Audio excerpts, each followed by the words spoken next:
ಮನ್ಸೊಳಗಡೆ ಕಸನ ಯಾವ್ದದು?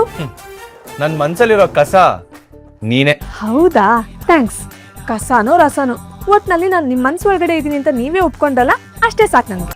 ಏಯ್ ಓವರ್ ಆಗಿ ಇಮ್ಯಾಜಿನ್ ಮಾಡ್ಬೇಡ. ಆದ್ರೆ ನೆನ್ಪಿಟ್ಕೊಳ್ಳಿ ವಿವೇಕ್ ಸರ್, ಇವತ್ತು ನಿಮ್ ಮನ್ಸಿಗೆ ಯಾವ್ದ್ ಕಸ ಅನ್ಸ್ತಿದ್ಯೋ ಅದು ಮುಂದೆ ರಸ ಆಗುತ್ತೆ. ಇವತ್ತು ಸಮುದ್ರ ದಡದಲ್ಲಿ ಬಿದ್ದಿರೋ ಒರಟಾದ ಕಪ್ಪೆ ಚಿಪ್ಪು ಅಂತ ನಿರ್ಲಕ್ಷ್ಯ ಮಾಡಿ ಬಿಸಾಡ್ತೀರಾ. ಆದ್ರೆ ನಾಳೆ ಅದೇ ಕಪ್ಪೆ ಚಿಪ್ಪಿಂದ ಮುತ್ತು ಹೊರಗಡೆ ಬಂದಾಗ ಅದನ್ನ ಕೊಂಡ್ಕೊಂಡು ಪ್ರೆಸ್ಟೀಜ್ ಅಂತೀರಾ. ಇದ್ ಬರೀ ಕತೆ. ನೀನ್ ಹೇಳ್ತಿರೋ ಕತೆ ಅಷ್ಟೇ, ವಾಸ್ತವ ಅಲ್ಲ. ನಿನ್ ಕತೆ ಕೇಳೋಕ್ ನಂಗೆ ಟೈಮ್ ಇಲ್ಲ. ಹೆಂಡತಿ ಕೊಡಕ್ ಟೈಮ್ ಇಲ್ವಾ? ಇಲ್ಲ, ಟೈಮ್ ಇಲ್ಲ. ಹಾಗಾದ್ರೆ ಏನ್ ಕೊಡ್ತೀರಾ? ಏನು ಕೊಡಲ್ಲ. ಆದ್ರೆ ಈ ಟೋನ್ ಮಾತ್ರ ಸದ್ಯಕ್ಕಲ್ಲ ಮುಂದಕ್ಕೆ ಕೊಡ್ತೀನಿ ಅನ್ನೋ ತರ ಇದೆಯಪ್ಪ. ಇಲ್ಲೇ ಇರ್ತೀನಿ. Any emergency you can call.